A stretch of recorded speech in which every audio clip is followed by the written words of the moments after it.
Debenems workers were outside the Dáil today for the third time protesting. Some of the almost 2,000 workers who have been opportunistically thrown on the scrap heap by a company which is seeking and has been seeking to exit the Irish market. A company where Bank of Ireland is a part owner and where in turn the public is a part owner of Bank of Ireland. And my first question is very simple. Is the state going to continue to just sit idly by while a jobs massacre begins in retail?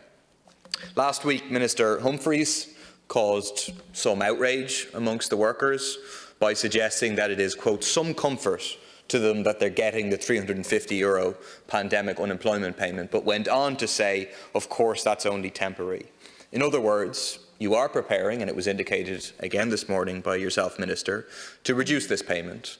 That's reduce the payment for those Debenhams workers who have been unfortunate enough to face such a company, but also the over 500,000 other people who are on that payment. And so, the second question, very simply for you, Minister, is are you prepared for the massive opposition that will face any attempt to reduce that payment, which has been implicitly accepted as the minimum level for people to have a life? And that instead of this divide and rule between people who are on just €200 and those on 350 and attempting to level downwards, that actually you should accept that we need a basic minimum welfare payment. Finally, I'd ask you, do you remember the water charges? And do you remember the level of opposition that defeated the water charges? And do you remember the fact that the opposition to the water charges was not confined to the Dáil chamber, but it was based on people power outside the Dáil, which ultimately succeeded? And if you go down the road of the substantial austerity that you're talking about, in terms of pandemic unemployment payment, in terms of public sector pay, that's the kind of opposition that will face your government or a future government that presumably will involve Fine Gael. Thank you. Thanks, Deputy. So the state has, firstly, before I go on to talk about the role of the state in an issue like this, I also want to appreciate the level of the huge amount of stress that has been caused to all who worked in Debenems by the decision that has been made, and how understandably angry and upset those workers face at the very sudden loss of their jobs. It is, however, the case, Deputy, that we cannot intervene directly as politicians in issues like that, but we do have the Labour Court, we've the Workplace Relations Commission, we've all of the organisations that are available to help at times of difficulty like this to see if fair outcomes can be reached. Deputy Gannon raised this matter with me there a couple of weeks ago, and I've written back to him today with more of an up-to-date information in relation to where this issue stands. And I'll share that information with you, Deputy, as well today in the conclusion of this question sessions here this morning.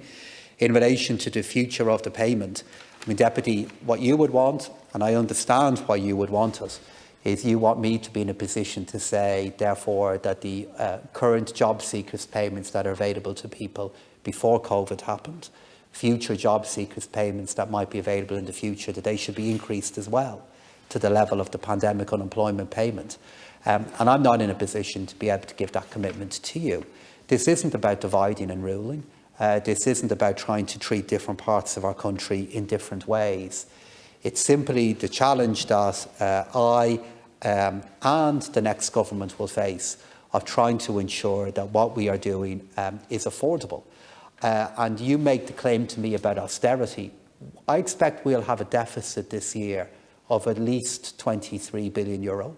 I indicated to Deputy McGrath that it will be at the higher end of the forecast we published in the Stability Programme Update.